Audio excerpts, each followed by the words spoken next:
오늘의 주요 뉴스입니다.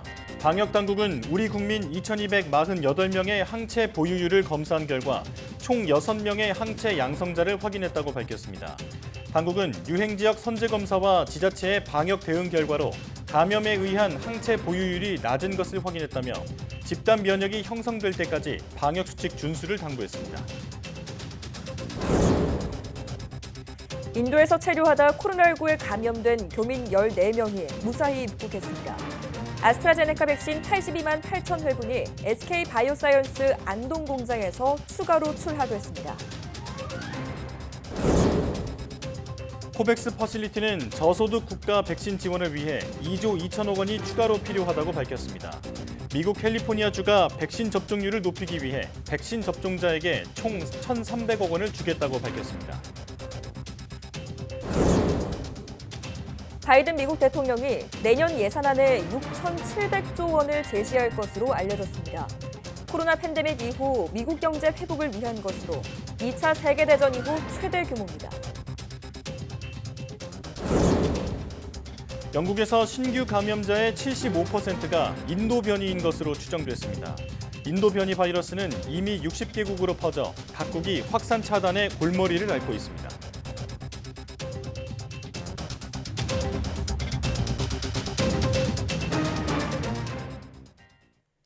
여러분 안녕하십니까? 사이언스 투데이 시작합니다. 우리 국민 2천여 명을 조사한 결과 코로나19 항체를 보유한 사람은 0.27%에 불과한 것으로 나타났습니다. 중앙방역대책본부는 제주를 제외한 전국 16개 시도에 거주하는 2,248명을 대상으로 코로나19 항체 보유 여부를 조사한 결과 6명만이 항체를 보유한 것으로 확인됐다고 밝혔습니다.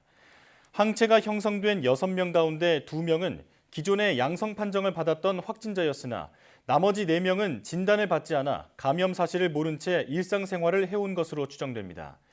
방대본은 우리나라의 코로나19 감염에 의한 항체 보유율이 아직도 낮은 것으로 확인됐다며 유행 지역이나 시설에 대한 선제 검사 등 적극적인 방역 대응의 결과라는 게 전문가들의 분석이라고 설명했습니다.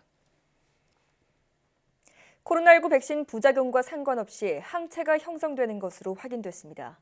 서울대병원 연구팀은 국내에서 코로나19 백신을 맞은 사람을 대상으로 조사한 결과 백신 접종 후 특별한 부작용이 없어도 항체가 형성된 것으로 나타났다고 밝혔습니다.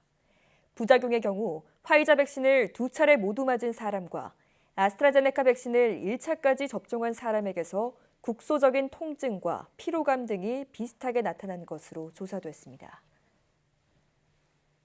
인도에 체류하다가 코로나19에 감염된 우리 국민 14명이 오늘 새벽 귀국했습니다. 현지 공항 사정으로 출발이 4시간 넘게 지연됐고 급유 예정 국가가 잇따라 거부 통보를 하기도 했는데요. 설상가상 중증 환자 1명이 기내에서 잠시 상태가 악화하는 등 그야말로 우여곡절을 겪었습니다. 김정혜 기자가 단독으로 취재했습니다. 벵갈루루 공항에 교민 환자를 이송할 전세기가 도착했습니다. 트랩이 장착되고 오전 11시 반 전원 탑승을 마쳤습니다. 모두 일정 간격 거리를 두고 앉은 모습. 의료진 2명도 탑승했습니다. 출발은 현지 공항 사정 때문에 무려 4시간 넘게 지연됐습니다. 감염에 따른 증상에 새벽부터 움직이느라 지쳤던 환자들. 꼼짝없이 기내에서 4시간을 대기하며 속까지 까맣게 타들어갔습니다. 급유지 가기도 쉽지 않았습니다. 애초 착륙 허가를 냈던 나라들이 잇따라 거부했기 때문입니다. 방글라데시 다카에서 원래 기름 주유를 할 예정에 있었는데 인도발 비행기에 대해서 이제 착륙을 불허한다 이런 통보를 받고 미얀마나 베트남 쪽 추진하다가 그쪽도 여의치 않아서 인도 접경 지역에 있는 아삼주에 있는 그 공항에 착륙 허가를 받고 진행하게 됐습니다. 현지 시각 27일 오후 8시 15분 마침내 인천공항을 향해 전세기가 떴습니다. 기내 방역 안내도 듣고 의료진이 수시로 상태를 살피자 환자들은 그제야 안도의 한숨을 내쉽니다. 그런데 이도 잠시 애초 보고된 중증 환자의 상태가 심상치 않습니다. 의료진이 곧 산소 발생기를 돌려 상태를 안정시켰습니다. 이렇게 우여곡절 끝에 10시간 반을 날아 교민 환자들은 오전 5시 48분 인천공항을 통해 귀국했습니다. 경증 13명, 중증 1명 등 14명으로 모두 현지에 파견된 국내 기업 협력업체 직원들입니다.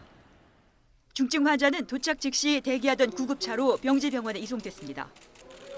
나머지 13명 경증 환자들은 진단검사를 받고 충북 제천의 생활치료센터로 옮겨졌습니다.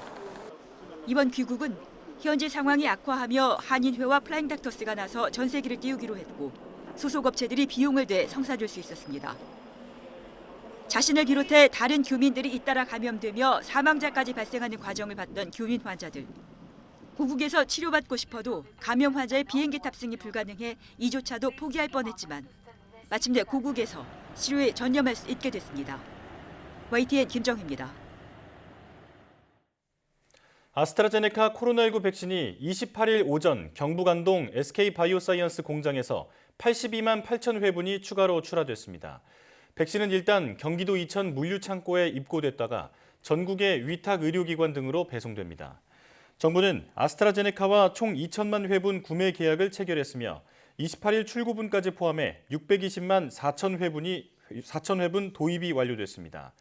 아스트라제네카는 다음 달 첫째 주까지 260만 회분이 추가로 공급될 예정입니다.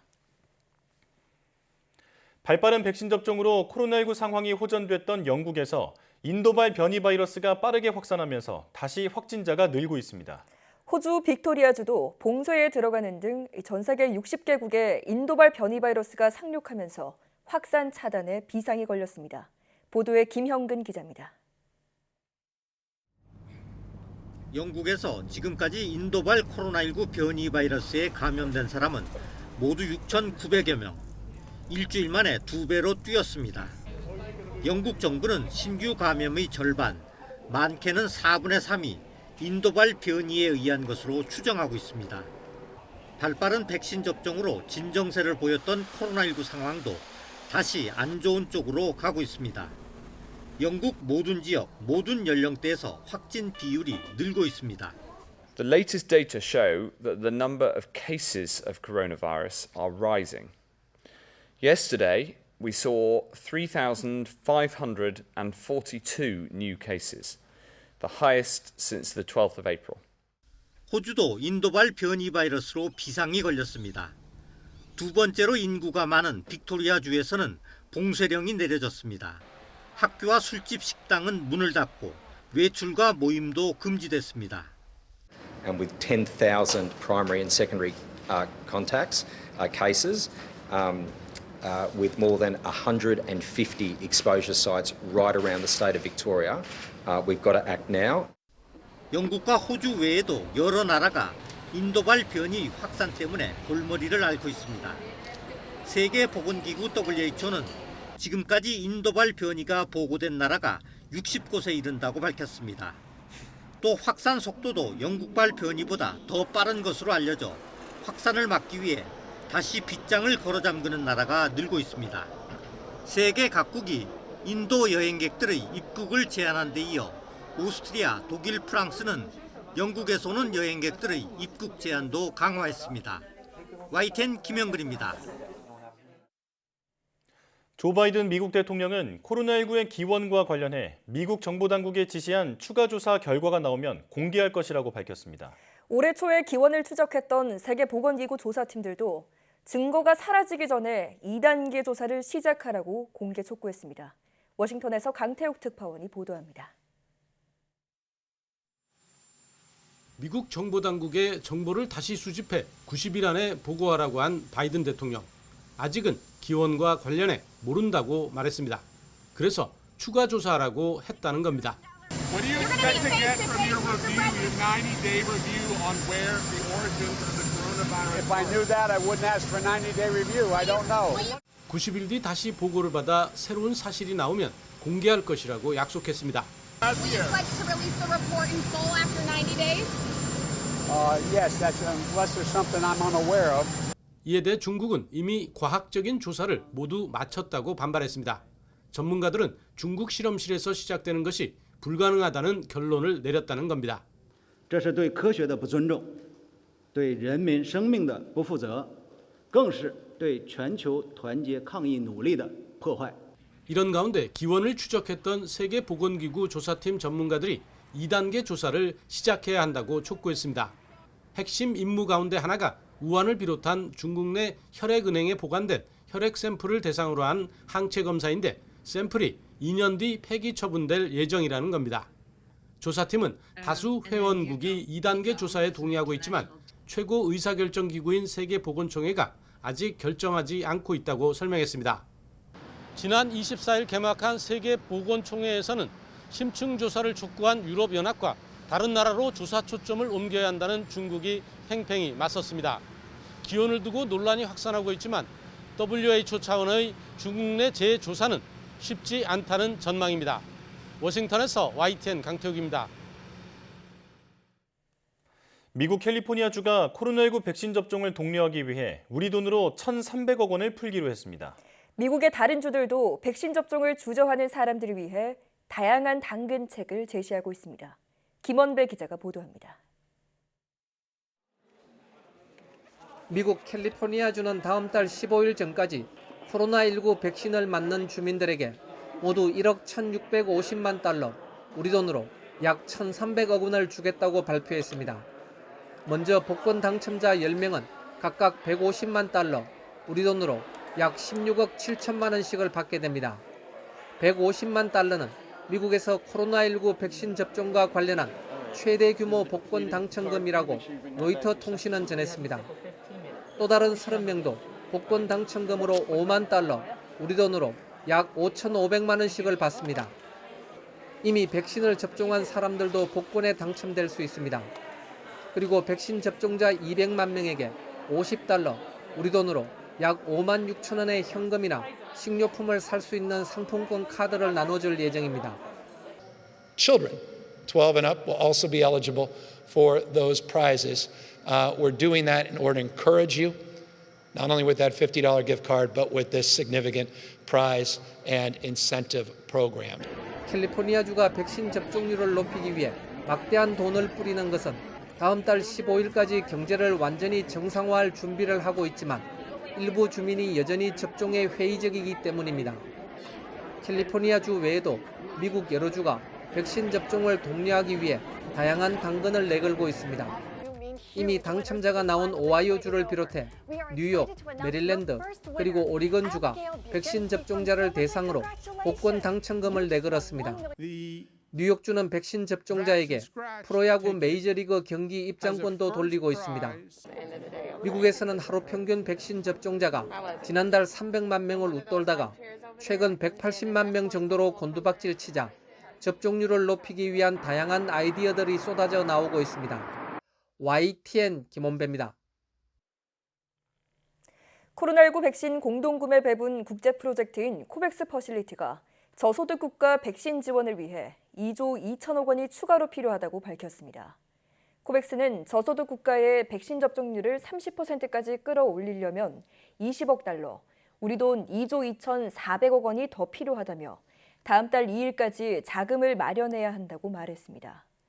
세계의 백신 공장으로 불리는 인도에서 코로나19 확진자가 급증해 올해 2분기 백신 공급이 타격을 받았다며 백신 부족 상황을 지금 타개하지 못한다면 치명적인 결과로 이어질 수 있다고 강조했습니다. 코백스는 현재까지 코로나19 백신을 126개국에 7천만 회분 전달했지만 다음 달까지 계획대로 백신을 보급하기에는 1억 9천만 회분이 부족하다고 덧붙였습니다.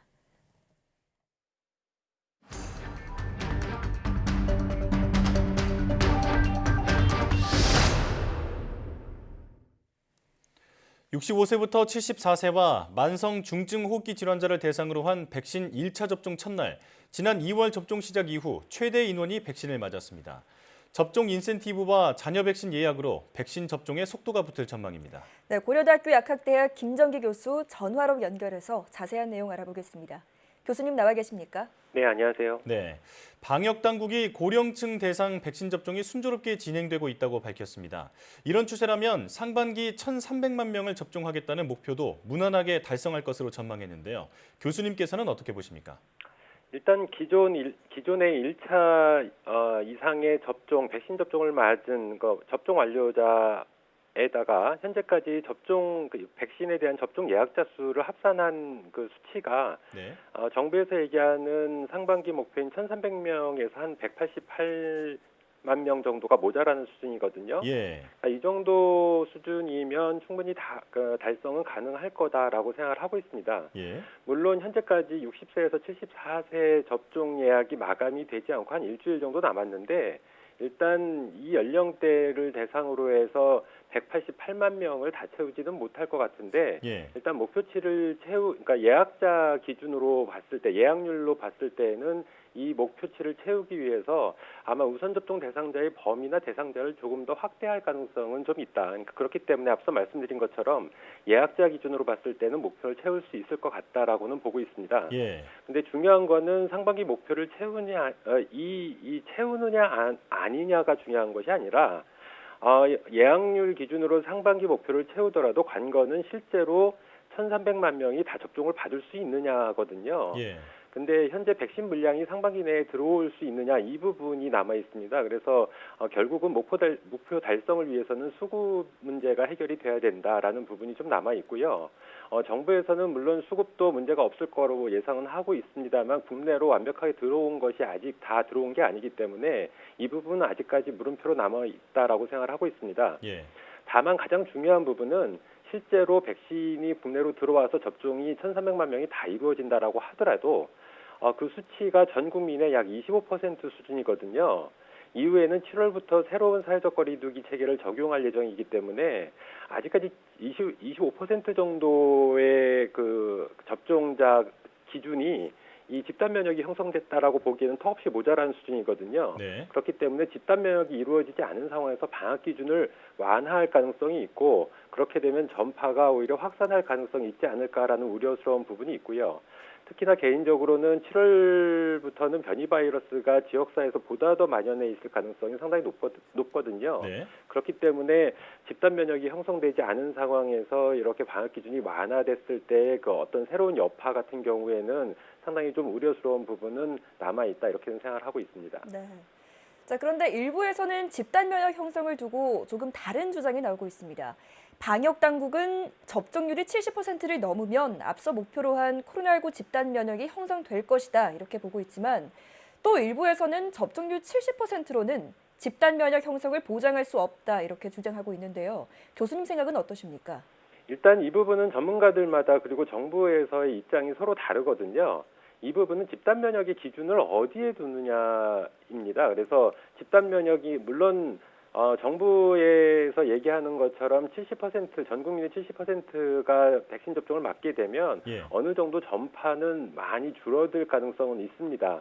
이 상황이 과연 집단 면역으로 볼 수 있느냐라고 하는 부분이거든요. 그렇기 때문에 일부의 전문가들은 이 정도 수치로는 집단 면역이 형성되지 않았다라고 보는 게 더 맞다라고 얘기를 하고 있는데 저도 개인적으로는 정부에서 얘기하는 70% 접종률 가지고는 집단 면역이 형성됐다라고 볼 수가 없지 않을까라는 생각을 가지고 있습니다. 대표적인 이유로는 코로나19 바이러스 같은 경우에는 다른 바이러스 대비 전파력이 굉장히 높거든요. 그렇기 때문에 체내 바이러스 양이 많지 않아도 전파를 시킬 수 있는 특성이 있습니다. 그렇기 때문에 우리가 무증상이나 경미한 증상일 때도 전파를 시킬 수 있는 이러한 현상들이 발생을 하고 있는데 그렇기 때문에 제 생각은 개인적으로 부득이 백신을 맞을 수 없는 특별한 경우를 제외하고는 거의 전 국민이 다 맞으셔야 된다. 그러니까 90% 또는 거의 100%에 가까운 수준으로 접종을 받아야지만 완벽한 형태의 집단 면역이 형성됐다라고 볼 수가 있고요. 이렇게 됐을 때는 물론 백신 접종자들 중에는 돌파 감염에 의해서 감염되시는 분들이 분명히 발생을 합니다. 하지만 임상 증상이 크게 완화되면서 결과적으로는 독감 수준 또는 그 이하로 임상 증상이 약해지기 때문에 결국은 이렇게 됐을 때 팬데믹 종식은 가능하다 이렇게는 보고 있습니다. 전문가마다 의견이 다르지만 70% 정도를 최소 수치로 이해하면 될 것 같습니다. 접종률이 올라가고 있지만 이상 반응 걱정은 여전합니다. 지금 백신을 맞으면 현장에서 30분 정도 몸 상태를 살펴보고 이후 3시간은 예의주시하라고 안내하고 있는데요. 이 시간이 지나면 조금 안심할 수 있을까요? 일단 가장 우려하는 부분은 경미한 정도의 이상 반응은 크게 문제가 되지 않습니다. 가장 문제가 되는 게 이제 중증 이상 반응이거든요. 대표적으로 우리가 아나필락시스, 그러니까 과도한 면역 반응이라든가 아니면 신경계 이상인 길랭바레 증후군 그리고 희귀혈전 등이 대표적인 중증 이상 반응으로 보고 있는데 정부에서 안내하고 있는 것처럼 접종 후에 접종 기간에서 30분에서 1시간 정도 대기를 하고 네. 기가 후에도 대기에서 적어도 한 3시간 정도 이상 반응을 살펴서 큰 문제가 없다라고 하면 네. 아마도 일반적으로 우리가 얘기하는 아나필락시스는 피했다라고 볼 수 있습니다. 예. 다만 경우에 따라 지연성 아나필락시스가 발생을 할 수가 있거든요. 이러한 지연성 아나필락시스는 접종 후 수일 이내에 발생하는 경우가 있기 때문에 일단 정부에서 안내하는 대로 해도 완전히 안심하기는 좀 무리가 있지 않느냐 이런 생각을 가지고 있고요. 예. 그리고 혈소판 감소성 혈전증이라든가 길랭바레 증후군 같은 경우에는 접종 후에 수주에서 한 달 이내에 또 발생할 가능성이 있고 경우에 따라서는 그 이후에도 발생을 할 수가 있거든요. 예. 그래서 여전히 위험의 잠재성은 있다라고는 보고 있는데 다만 보편적으로는 접종 후 3일에서 한 일주일 이내에 특이적인 이상 반응이 없다라고 하면 그나마 좀 안심해도 되지 않을까라는 생각을 가지고 있습니다. 예. 이 백신 접종을 한 이후에 3시간 정도 큰 이상이 없다 하더라도 그 이후에도 계속 몸 상태를 예의주시하는 게 좋겠습니다. 전 세계적으로 확산하는 인도 변이 바이러스가 심상치 않습니다. 다른 변이 바이러스보다도 전파력이 강한 것으로 알려졌는데요. 얼마나 위험한 변인가요? 일단 현재까지 연구 결과들이 많이 축적은 안 돼 있는데 일부 예비 연구 결과에 따르면 전파력 같은 경우에는 가장 전파력이 높다라고 평가되고 있는 브라질발 변이 바이러스하고 유사하다. 그러니까 기존의 야생형 코로나19 바이러스 대비 한 160% 정도 높다라고 평가를 받고 있습니다. 네. 그렇기 때문에 현재 작년 10월에 발생했던 이 인도발 변이 바이러스가 현재 전 세계 30개국 이상으로 급속히 확산한 상태고요. 그래서 WHO에서도 그동안 관심에서 우려 변이 바이러스로 이 격상을 시켰다라고 볼 수가 있습니다. 예. 다만 병원성에 대해서는 아직 조사 중이고요. 가장 관건은 우리가 백신을 맞았을 때 그러면 백신 효능을 회피할 수 있느냐? 이 부분은 가장 높은 회피 능력을 보이는 게 남아공발 변이 바이러스입니다. 네. 근데 이거에 비해서는 상대적으로 회피 능력은 적다라고 평가를 받고 있거든요. 일단 전파력이 상당히 높고 어느 정도의 백신 회피 능력이 있다라고 평가를 하시면 될 것 같고 일단 어떠한 요인에 의해서 그런지 실제로 전파력이 높기 때문에 그럴 걸로 예측은 하고 있는데 일단 급속히 확산하고 있는 점 그리고 현재 국내 같은 경우에는 영국발 변이 바이러스가 굉장히 크게 확산을 하고 있거든요. 네. 향후에 몇 개월 후에는 인도발 변이 바이러스도 못지않게 많이 확산할 가능성이 있다라고는 생각을 하고 있습니다. 네. 앞서 언급하셨듯이 문제는 인도 변이 바이러스가 국내에서도 발견됐다는 점인데요. 인도 변이 바이러스의 유입이나 확산을 막기 위해서는 어떤 대안이 가장 효과적일까요? 일단 기존에 우리가 하고 있는 것처럼 방역 수칙을 준수한다라고 하면 어느 정도는 차단을 할 수 있다라고는 보고 있는데 현재 정도의 방역 수칙 준수는 안 됩니다. 그러니까 이러한 변이 바이러스를 크게 확산을 저지하기 위해서는 적어도 2.5단계 정도 수준의 사회적 거리 두기를 우리가 취해야 된다라고 보고 있는데 이건 현실적으로 현재 불가능하기 때문에 현실적으로 가장 효과적인 차단 방법은 백신 접종에 있고요. 예. 그렇기 때문에 백신 접종에 의해서 집단 면역이 형성돼야지만 변이 바이러스가 유행을 하더라도 이거에 의해서 전파도 막을 수가 있고 이후에 발생할 수 있는 치사율이라든가 중증의 위험도도 낮출 수 있다 이렇게는 보고 있습니다. 네. 결국은 백신 접종이 답이라는 말씀으로 정리할 수 있겠습니다. 고령층 백신 접종이 본격적으로 진행되고 있는데 접종 전에 몸 상태를 점검하고 접종 후에 충분한 휴식 같은 안내사항을 잘 지켜야겠습니다. 지금까지 고려대학교 약학대학 김정기 교수와 함께 코로나19 상황 살펴봤습니다. 고맙습니다. 네, 감사합니다.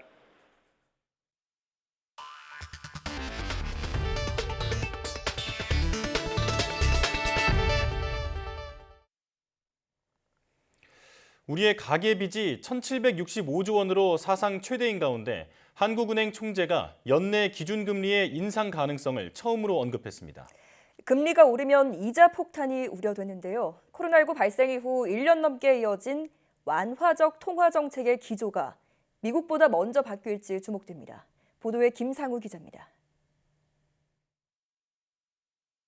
한국은행은 기준금리를 전문가들의 예상대로 동결했습니다. 현재대로 연 0.5%, 8번 연속 동결로 1년째입니다. 미국 연방준비제도 기존금리와는 0.25에서 0.5%포인트 격차가 유지됐습니다. 금리는 예상대로지만 올해 우리나라 경제성장 전망치는 예상을 깼습니다. 지난 2월 전망치보다 1%포인트 높은 4.0%로 깜짝 올려잡았습니다. 소비자 물가 상승률 전망치 역시 기존 1.3%에서 1.8%로 올렸습니다. 원자재 가격 상승 등을 반영한 것입니다. 하는 전망대로 경제 성장률이 4%가 되면 11년 만에 처음 4%를 넘어서게 됩니다.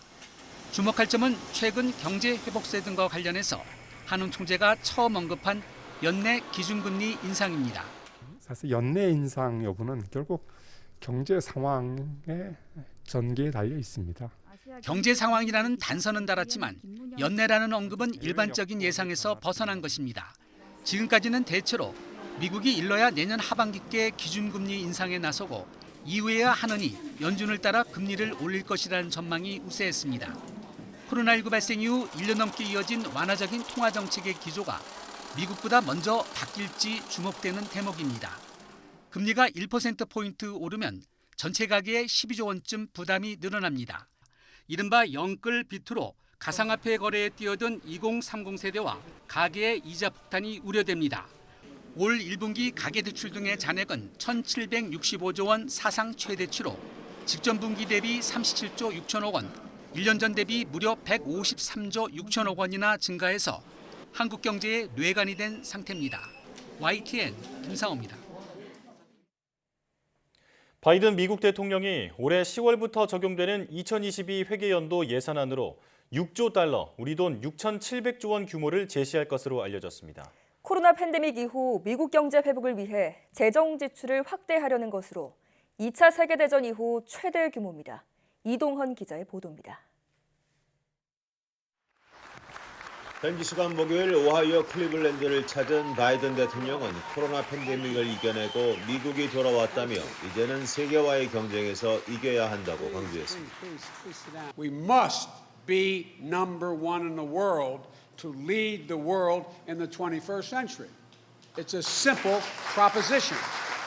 이미 경쟁을 알리는 큐베 총성이 울렸다며 공화당의 협조를 강조한 바이든 대통령은 6조 달러, 우리 돈 6,700조 원 규모의 내년도 예산안을 제시할 것으로 전해졌습니다. 인프라 투자를 위한 2조 2,500억 달러와 복지를 위한 1조 8천억 달러 등 바이든 대통령이 기존에 제시했던 지출 계획이 반영된 것으로 2차 세계대전 이후 최대 수준입니다. 올해 예산 4조 8천억 달러보다 1조 2천억 달러 25%가 늘었습니다. 국방 예산은 중국 견제를 위한 전력 현대화의 목표를 두고 800조 원이 배정됐습니다. 백악관은 예산안에서 미국이 올해 5% 정도의 성장률을 보일 것이며 내년 4.3%로 다소 내려갔다가 이후 2% 정도로 안정될 것이라고 내다봤습니다. 또 월가의 우려와는 달리 급속한 인플레이션은 없을 것이며 소비자 물가 인상은 연간 2.3%를 넘지 않을 것으로 전망했습니다. There's going to be ups and downs in jobs and economic reports. There's going to be supply chain issues, price distortions on the way back to a stable and steady growth. 재정 적자는 올해 국내 총생산의 16.7%에서 내년엔 7.8% 수준으로 증가폭이 줄어들 것으로 예상했습니다. 하지만 누적 적자는 계속 늘어 2027년 연방정부의 부채가 미국 전체 경제 규모보다 커져 국내 총생산의 116%에 달할 것으로 관측됐습니다. 공화당에서는 과도한 지출 증가라며 당장 부정적 평가가 나온 가운데 오는 10월부터 적용될 새 예산안을 놓고 여야의 협상이 시작됩니다. YTN 이동헌입니다. 미국의 고용시장이 꾸준한 회복세를 보이고 있습니다. 미 노동부는 지난주 신규 실업수당 청구 건수가 40만 6천 건으로 집계됐다고 밝혔습니다. 전주보다 3만 8천 건 줄어 4주 연속 감소세를 이어갔습니다. 코로나19 사태 이후 최저치 기록을 또 갈아치운 것으로 블룸버그 통신이 집계한 전문가 전망치 42만 5천 건을 밑돌았습니다. 최소 2주간 실업수당을 청구하는 계속 실업수당 청구 건수도 364만 건으로 9만 6천 건 줄었습니다. 미국에서 코로나19 백신 접종이 확대되고 기업들이 운영을 정상화하면서 채용을 늘린 결과로 풀이됩니다. 학교 급식실에서 일하다 폐암에 걸려 숨지거나 투병하게 된 노동자가 잇따르고 있습니다. 음식을 만들며 유독성 가스에 노출되지만 환기가 안 되는 공간이 많기 때문으로 추정되는데요. 노동자들은 환기 시스템이 시급하다며 자체 실태 조사에 들어갔습니다. 김대겸 기자가 중점 취재했습니다. 성남에 있는 고등학교 급식실에서 15년 동안 조리사로 일해온 62살 곽순용 씨. 하루 12시간 넘게 일하던 반지하 조리실에선 환풍시설이 제대로 작동하지 않아 매일같이 매캐한 연기를 그대로 마셔야 했습니다. 약품하고 조리하고 한기, 공기 누출. 제 생각엔 거기서 그랬나. 몸에 무리가 와다 보니까. 언제부터인가 어깨 결림이 심해졌는데 3년 전 건강검진에서 폐암이라는 청천벽력 같은 진단이 나왔습니다. 양쪽 폐 절반 이상을 잘라내는 수술을 받았고 일도 못하게 됐습니다. 30kg 무게를 내 몸에다 달고 다니는 거. 그러니까 누른다. 앞뒤로 누르고 송곳으로 찌르는 것 같이 이렇게. 이처럼 열악한 환경에서 일하다 건강을 해치는 급식조리원 노동자들은 한둘이 아닙니다. 지난 2월 수원의 한 중학교 급식실에서 일하던 50대 노동자가 폐암으로 숨졌는데 처음으로 산업재해가 인정됐습니다. 이후 시민단체인 직업성 암찾기 119에는 중증 질환에 걸린 급식 노동자들의 신고 사례가 잇따르고 있습니다. 산재 승인이 된 이후에 그 소식을 듣고 현장에서 일하시는 분들이 당사자거나 지인분들이 17개 지역 노동조합에 많은 연락들을 주고 계시고 상담 중에 있습니다. 문제의 심각성을 느낀 급식 노동자들은 목소리를 내기 시작했습니다. 무엇보다 조리 환경 개선이 시급하다며 교육청을 찾아 대책 마련을 촉구했습니다. 일산화탄소와 포름알데히드 같은 유독성 물질에 노출된 노동자들을 대상으로 특수 건강진단을 실시하고 환기 시스템을 하루빨리 갖춰야 한다고 강조했습니다. 아이들의 건강한 밥상은 건강한 노동자의 안전한 조리 환경에서 시작된다. 폐암이 속출하는 급식실에서 어떻게? 민주노총은 지난 24일부터 전국 12,000여 개의 학교 급식소를 대상으로 환기 실태 등에 대한 현장 조사에 들어갔습니다. 결과가 나오면 언론에 공개하고 정부에 제출할 예정입니다.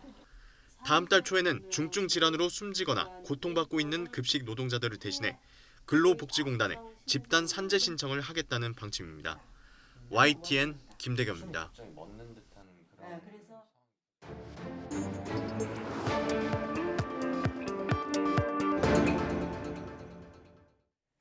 한 주간 가장 주목받은 과학 소식을 하나로 모아보는 사이언스 핫5 시간입니다. 네, 이번 주에는 어떤 이야기가 시청자들의 주목을 받았을까요? 이동은 기자와 함께 알아보겠습니다. 어서 오세요. 네, 5위 소식부터 전해주시죠. 네, 최근에 요란한 봄비가 쏟아지면서 이 예년과 조금 다른 날씨를 보이고 있습니다. 네. 수도권 등 중부지방을 중심으로 전국에 좀 많은 비가 내렸는데요. 네. 올여름은 특히 이렇게 날씨에 좀 미리 대비해야 할 일이 있을 것 같습니다. 일단 올해는 예년보다 좀 더울 것으로 보이는데요. 기상청은 올해 여름철 폭염 일수가 예년 수준인 9.8일보다 많고 또 열대야 일수도 예년 평균인 5.1일보다 많을 것이라고 밝혔습니다. 네. 그러니까 이 최고 기온이 33도를 웃도는 이 폭염 일수와 또 이 최저 기온이 25도를 넘는 열대야 일수가 예년보다 많다 이런 거죠. 네. 네. 또 이 올여름은 비도 예년보다 좀 비슷하거나 아니면 조금 더 올 것으로 보이는데요. 특히 찬 공기의 영향으로 집중호우 경향이 클 전망입니다. 이 한번 찬 공기가 유입이 되면 국지성 호우가 내리면서 폭우가 쏟아질 것이다 이렇게 예보를 한 건데 장마의 경우는 예년과 비슷하게 6월 하순부터 7월 중순까지 이어질 것으로 보이는데요. 네. 장마 때도 마찬가지로 이렇게 강한 비가 집중되는 호우 형태의 비가 자주 내릴 것이다 이런 전망이 나왔습니다. 네. 이렇게 올여름은 무더위뿐만이 아니라 기록적인 호우가 예보가 되고 있는 만큼 좀 큰 피해가 우려가 되는데요. 철저한 대비가 미리 필요할 것 같습니다. 네. 이제는 예상을 뛰어넘는 돌발 날씨가 자주 나타나잖아요. 네. 결코 방심하면 안 되겠습니다. 4위 소식은 뭔가요? 네, 지난 수요일에 아주 독특한 천문 현상이 일어났는데요. 슈퍼문과 개기, 월식이 합쳐서 나타나는 이 슈퍼 블러드문 현상이 나타났습니다. 네. 안타깝게도 이 우리나라에서는 좀 이 흐린 날씨 때문에 대부분 관측이 어려웠습니다. 하지만 세계 각국에서 이 슈퍼 블러드문을 아주 생생하게 관측할 수 있었는데요. 이 화면에서 보시는 것처럼 이 달 윗부분부터 그림자가 서서히 지면서 월식이 진행이 되다가 달이 완전히 가려지게 되고요. 예. 그리고 다시 이렇게 보름달이 조금씩 커지게 되는데 이 보름달이 커지면서 다시 되살아나는 이런 모습을 보실 수가 있습니다. 예, 이게 원리를 알아도 볼 때마다 참 신기해요. 그렇죠. 네. 이렇게 이 슈퍼 블러드문이라는 게 관측된 게 3년 만입니다. 그러니까 이 슈퍼문이라는 게 1년 중에 가장 큰 보름달을 말하는 거고요. 또 이 달이 지구 그림자에 가려서 보이지 않는 개기월식이 같이 이렇게 나타난 건데요. 네. 여기에다가 달에 닿은 이 태양빛이 반사되면 붉은색을 띠게 되는데 이걸 가리켜서 이 블러드문이라고 부르게 됩니다. 이번에 이 슈퍼 블러드문은 미국 서부나 뭐 멕시코, 칠레, 호주와 같이 여러 나라에서 볼 수 있었는데 이 각국에서 많은 인파가 모여서 이 잠시나마 이 코로나19 걱정을 잊고 달 구경을 할 수 있는 아주 좋은 기회였습니다. 네. 저도 이날 슈퍼블러드문을 보기 위해서 기다렸다가 보지 못해서 참 아쉬웠는데 네. 이 화면으로 보니까 훨씬 선명하고 자세히 보이네요. 네. 자, 다음은 코로나19 관련 소식이죠. 네, 그렇습니다. 최근에 이 코로나19의 발원지 논란이 다시 불거졌습니다. 네. 이 코로나19 첫 발병 보고가 있기 전에 이미 중국 우한 바이러스 연구소 연구원들이 의심 증상으로 병원 치료를 받았다 이런 보도가 나온 건데요. 네. 이 월스트리트 저널이 미국 정부의 비공개 보고서를 입수를 해서 이 보고서에 우한 바이러스 연구소 연구원 3명이 2019년 11월쯤에 이미 이 3명 동시에 감기와 같은 증상으로 치료를 받았다 이렇게 전했습니다. 네. 이에 대해서 이 앤서니 파우치 국립 알레르기 전염병 연구소 소장도 같은 맥락의 발언을 했는데요. 이 코로나19가 자연적으로 발생했다는 것에 대해서 확신이 없다. 계속 조사를 해야 한다. 이렇게 말한 겁니다. 결국은 이 바이든 대통령이 나서서 90일간의 추가 조사를 지시를 했고요. 이 조사 결과가 나오면 아주 보고서를 투명하게 공개하겠다. 이렇게 밝혔습니다. 네. 이 세계보건기구 WHO에서도 올해 초에 이 중국 현장 조사에 참여했던 전문가들이 직접 목소리를 내기 시작을 했는데요. 이 증거가 사라지기 전에 2단계 조사를 빠르게 시작을 해야 된다. 이런 주장입니다. 중국 내 혈액은행에 보관된 혈액 샘플에 대한 항체 검사가 아직은 이루어지지 않았는데 이 검사가 사실상 핵심이거든요. 그런데 네. 이 샘플이 2년 뒤에는 폐기 처분될 예정이기 때문에 이제 시간이 많지 않다는 겁니다. 예. 하지만 이 중국 역시 이미 필요한 조사는 다 끝났다 이렇게 팽팽히 맞서고 있는 상황인데요. 아무래도 이 현장 재조사가 쉽지는 않아 보입니다. 예. 정치적인 문제로 번져서 진상 규명이 갈수록 어려워 보이는데 속 시원히 좀 해결이 됐으면 좋겠습니다. 네. 다음은 2위 소식이죠. 네, 이 아스트라제네카와 얀센 백신을 맞은 사람들에서 나타나는 이 주요 부작용 중 하나가 바로 이 희귀 혈전증이었습니다. 네. 이 백신을 맞은 사람들 중 일부가 접종 후에 4일에서 14일 안에 이 혈소판 감소를 동반하는 아주 드문 혈전증을 보인 건데 이번에 이 독일 연구팀이 백신과 이 혈전 사이에 연관성을 찾아내는 데 성공을 했습니다. 네. 연구 결과를 보면 이 혈전증은 코로나 바이러스의 스파이크 단백질, 그러니까 돌기 단백질이 세포의 잘못된 부분으로 보내졌을 때 이 유동 돌연변이 단백질이 발생을 해서 나타난다 이렇게 확인이 됐는데 네. 좀 어렵죠. 네. 설명을 좀 드리자면 이 백신이라는 것이 약한 버전의 이 아데노 바이러스, 그러니까 감기 바이러스와 유사한 이 바이러스에다가 비활성화한 코로나 바이러스를 집어넣은 뒤에 몸속에 투입을 합니다. 네. 그렇게 해서 이 면역 반응을 이끌어내는 원리거든요. 예. 이때에 이 아데노 바이러스에 문제가 생겨서, 그러니까 이 전달체에 문제가 생겨서 코로나 바이러스가 목표 지점을 잘못 찾아가게 되는 거죠. 그러면 이 바이러스의 스파이크 단백질 부분이 떨어져 나오면서 이 일부가 돌연변이를 만들게 됩니다. 예. 이 돌연변이가 몸속에 떠돌다가 아주 드물게 10만 명당에 1명꼴로 혈전을 일으키게 되는데 이렇게 해서 결국은 희귀 혈전증이 생기는 겁니다. 예. 연구팀은 이번에 이렇게 좀 복잡한 원리가 확인이 되면서 백신의 스파이크 단백질을 변형을 하게 되면 앞으로는 이 혈전 발생과 같은 부작용을 막을 수 있을 것이다 이렇게 기대를 했습니다. 네. 자, 그동안 혈전 발생에 대한 정보가 없었다 보니 두려움이 더 컸는데 이번 연구 결과가 불안함을 줄일 수 있는데 좀 도움이 됐으면 좋겠습니다. 네. 자, 마지막 1위 소식은 무엇인가요? 네, 이번 주 목요일부터 스마트폰으로 간단하게 자녀 백신 예약이 가능해졌습니다. 네. 어떤 곳에서는 자녀분이 표시가 되자마자 또 바로 없어지기도 했고요. 또 전혀 자녀분이 나오지 않았다 이런 것도 있었다고 하는데요. 네. 그만큼 이 이용자들의 반응이 아주 뜨거웠습니다. 현재 이 자녀 접종은 아스트라제네카 백신에 대해서만 가능한데요. 한 병에 10명이 접종할 수 있는 백신 한 병을 개봉을 하면 6시간 뒤에는 그대로 폐기를 해야 됩니다. 예. 그래서 예약하고 오지 않은 이른바 이 노쇼가 발생해서 당일 접종분이 남으면 그만큼이 다른 사람이 백신을 맞을 수 있게 되는 거죠. 네. 이용 방법은 사실 아주 간단한데요. 네이버나 카카오톡 지도 앱에 접속을 해서 자녀 백신이 있는 곳에 곳을 검색한 뒤에 이 수량이 있는 곳이 있으면 이 본인 인증을 거쳐서 예약을 하면 됩니다. 예. 30세 이상이라면 모두 가능한데 특히 상대적으로 뒷순이었던 이 젊은 층이 백신을 이렇게 하면 앞당겨 맞을 수 있게 되니까 아주 호의적인 반응을 보이고 있습니다. 다만 이 주의를 하셔야 될 점이 만 30세 미만은 이 아스트라제네카 접종이 권장이 되지 않기 때문에 예약을 할 수가 없고요. 예. 또 이 당일 예약을 했다가 맞지 않으면 더 이상은 이 자녀 백신 접종을 신청할 수 없다고 합니다. 그러니까 이 점은 좀 기억을 하고 계셔야 될 것 같습니다. 네.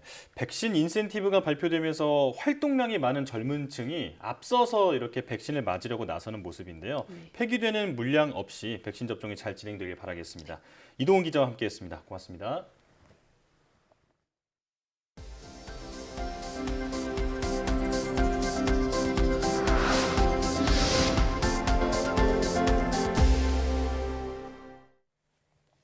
암의 전이를 유발하는 암세포는 종양의 중심부에 형성된다는 연구 결과가 나왔습니다. 영국 프랜시스 크릭 연구소 등은 750여 개의 종양 표본을 분석한 결과 종양 중심부 암세포는 혈액 공급이 부족하고 안전성이 떨어져 다른 기관으로 옮겨가 뿌리내릴 가능성이 크다고 밝혔습니다. 연구팀은 종양 중심부를 표적으로 하는 치료제를 개발하면 전이암 세포를 제거할 수도 있다고 설명했습니다. 국립암센터에 내원한 폐암 환자 가운데 77%는 5년 안에 사망한 것으로 나타났습니다. 개인정보보호위원회와 보건복지부 등은 가명 정보를 활용한 시범 연구 결과 폐암 환자 14,000명 가운데 1년 내 사망한 비율은 38%, 3년 내 사망 비율은 67%, 5년 내 사망은 77%였다고 밝혔습니다. 가명 정보는 개인정보 일부를 삭제해 추가 정보 없이 개인을 식별할 수 없도록 처리한 정보로 지난해 데이터 3법 개정을 통해 처음으로 연구 목적 등으로 활용할 수 있게 됐습니다. 한국과 미국이 치매 극복을 위한 공동 연구에 나서기로 했습니다. 과학기술정보통신부는 범정부 차원에서 치매를 연구하는 치매 극복 연구개발사업단이 미국 국립노화연구소 등과 공동 연구를 추진하기로 했다고 밝혔습니다. 이에 따라 치매 사업단과 미국 국립노화연구소 등은 이르면 올해 상반기 중으로 양해각서를 교환하고 하반기부터 연구를 시작할 계획입니다. 정부가 4차 산업혁명의 필수 인프라인 초고성능 컴퓨팅 산업을 육성하고 2030년까지 세계 5위의 컴퓨팅 강국으로 도약하겠다고 밝혔습니다. 과학기술정보통신부는 비상경제중앙대책본부 회의에서 국가 초고성능 컴퓨팅 혁신 전략을 발표했습니다. 과기정통부는 CPU 등 핵심 기술을 중심으로 집중적인 연구개발 투자를 진행하고 원천 기술을 확보해 2030년까지 세계적 수준의 초고성능 컴퓨터를 설계부터 제작, 설치까지 독자적으로 수행하기로 했습니다.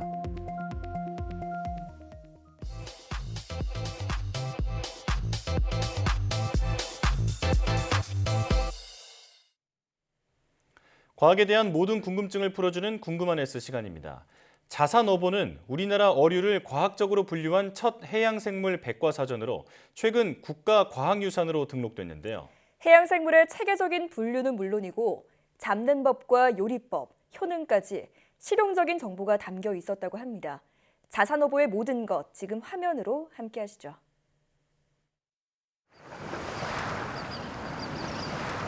뭔 죄를 졌길래 흑산독 가져왔을까? 이 양반은 말이요 대역 얼마 전 영화 자산어보가 개봉했습니다. 자산어보는 조선 순조시대 흑산도로 유배를 떠난 정약전이 섬에서 만난 창대와 함께 자산어보를 만들어가는 과정을 그린 영화인데요. 흑산도는 예로부터 다양한 물고기들이 넘쳐나 정약전은 유배 생활 중 매일 바닷가에 나가 파도에 떠밀려온 조개와 어부들이 잡아온 물고기의 무늬를 살피고 기록했다고 합니다. 고등어나 꽁치, 갈치 같은 물고기는 물론 개치렁이나 해삼, 말미잘, 고래에 이르기까지 약 220여 종의 해양생물의 생김새와 습성, 그리고 특징을 기록했는데요. 자산어보가 해양생물에 대한 정보를 기록한 최초의 책은 아니었습니다. 어류에 관한 가장 오래된 기록은 1425년 하연이 편찬한 경상도 지리지 토산부였고 이후에도 다양한 해양 생물을 다룬 책은 존재했습니다. 그러나 자산어보만큼 다양한 해양 생물을 상세히 기술하지도 않았죠. 자산어보는 해양 생물에 대한 형태와 생태는 물론 특징과 쓰임새 그리고 맛까지 아주 자세하게 기록되어 있는 백과사전이라고 볼 수 있었어요. 이 자산어보는 총 3권으로 구성되어 있는데요. 1권은 비늘이 있는 어류, 2권은 비늘이 없는 어류와 딱딱한 껍질을 가진 어류, 그리고 3권은 해조류와 기타 생물에 대한 기록을 담고 있습니다. 당시에는 근대 과학적 동식물 분류법이 확립되어 있지 않았던 시대였기 때문에 이런 다양한 해양 생물을 묶어 설명을 시도했다는 점에서 과학적인 성과로 인정받고 있습니다. 자산어보가 평가받는 또 다른 이유는 구체적이고 정확한 묘사에 있습니다. 그림 없이 글로만 서술돼 있는데 눈을 살짝 감으면 눈앞에 물고기의 모습이 스르르 그려질 만큼 세밀한 것이 특징이죠. 대표적 보양식으로 알려진 낙지에 대한 기록을 보면 사람의 원기를 돋우며 소중에 마르고 쇠약진 놈에게 섞어 4-5마리를 먹이면 건실해진다 라고 쓰여 있습니다. 낙지를 섞어라고 쓰고 있는데요. 이 쓰러진 소도 벌떡 일으킬 만큼 몸에 좋다는 것을 알려주고 있네요. 큰 놈은 지름이 한자 남짓되고 두 쪽은 합하면 조개와 같이 된다. 몸은 모양이 일정하지 않은 것이 구름조각 같으며 그 껍질은 종이를 여러 겹 바른 듯이 두껍다. 바깥쪽은 매우 거칠고 안쪽은 매끄러우며 그 빛깔은 눈처럼 희다. 이는 어떤 해양생물을 기록한 걸까요? 바로 바다의 우유, 굴입니다. 정답을 듣고 나니까 정말 감각적으로 묘사했다는 것을 느낄 수가 있죠. 정약전은 자산어보를 쓰면서 중국의 문헌을 참고하고 때로 이용까지 했으나 결코 문헌에만 의지하지 않았다고 합니다. 실제로 물고기를 해부하고 흑산도 어부들의 증언을 모아 어류에 대한 정보를 상세히 서술했는데요. 영남산 청어의 경우 척추뼈가 74마디인 반면 호남산은 53마디라고 기록했습니다. 이는 청어를 해부해 척추뼈를 하나하나 세어봤다는 뜻이 됩니다. 특히 청어뼈는 매우 가늘고 작아서 미세한 관찰이 아니면 정확히 세기 어려운 어종으로 알려져 있는데도 말이죠. 해양 생물에 대한 다양한 정보 외에도 바다 생태계의 변화도 짚어볼 수 있는데요. 200년 전 흑산도의 바다에는 준치나 명태 등 한류성 어종들이 살았다고 합니다. 하지만 지금은 한류성 어종이 사라졌고 당멸치나 노랑촉수, 새돔 등 열대 지방에 서식하는 물고기 16종이 새로 등장했는데요. 200년 전 볼 수 없었던 어종들이 흑산도 바다에 자리를 잡은 것은 이 수온 상승과 관련이 있습니다. 바다의 수온은 40여 년 동안 평균 1.18도가 올랐기 때문이죠. 우리나라가 연안과 근해의 수온을 관측하고 기록한 것은 1960년대부터였기 때문에 이 정약전이 자산어보를 집필한 200년 전 흑산도 바다의 수온은 알 수 없습니다. 하지만 현재 자취를 감추다시피 한 명태나 준치 등 이 찬물에 사는 한류성 어종 다수가 자산어보에 수록된 점으로 미루어 지금보다는 수온이 훨씬 낮았을 것으로 짐작하고 있습니다. 정약전이 세상을 떠난 이후 동생 정약용은 자산어보가 한 장 한 장 뜯겨 어느 섬집의 벽지로 사용되고 있다는 것을 발견합니다. 그는 하마터면 벽지가 돼 사라져버릴 수 있었던 책을 모아 그것을 제자에게 필사케 하는데요. 그 제자의 이름이 바로 이청입니다. 이청은 필사만 한 게 아니라 본초 강목 같은 여러 중국 문헌들을 참고해 각 항목 아래 주석을 달기도 했습니다. 정약전은 자산어보의 서문에서 부학들에게 더욱 갈고 닦아 빛내줄 것을 당부합니다. 자산어보를 개인의 소장품이 아닌 공동의 유산으로 남기고자 함을 알 수 있는 부분인데요. 지금까지 자산어보는 해양 생태계 변화를 연구하는 데 큰 도움이 되고 있죠.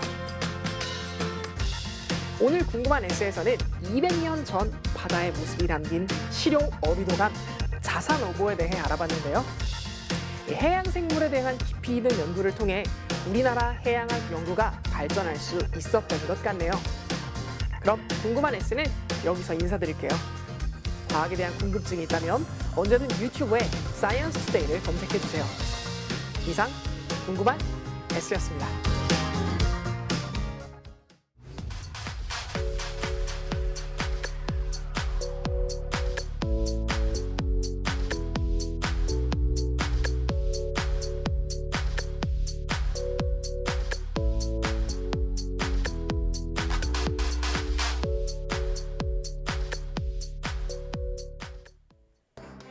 코로나 유행 지역과 시설에 대한 선제 검사 등 적극적인 방역 대응이 효과를 거둔 것으로 나타났습니다. 우리 국민의 항체 보유율은 0.27%로 매우 낮은 편인데요. 감염된 사실을 모르고 지나가거나 방역 당국의 관리에서 벗어난 사례가 거의 없다는 뜻으로 풀이됩니다. 국민의 적극적인 방역 참여가 코로나를 이겨내는 원동력입니다. 일상을 되찾을 때까지 조금 더 힘을 내야겠습니다. 사이언스 투데이 마칩니다. 함께해 주신 여러분 고맙습니다.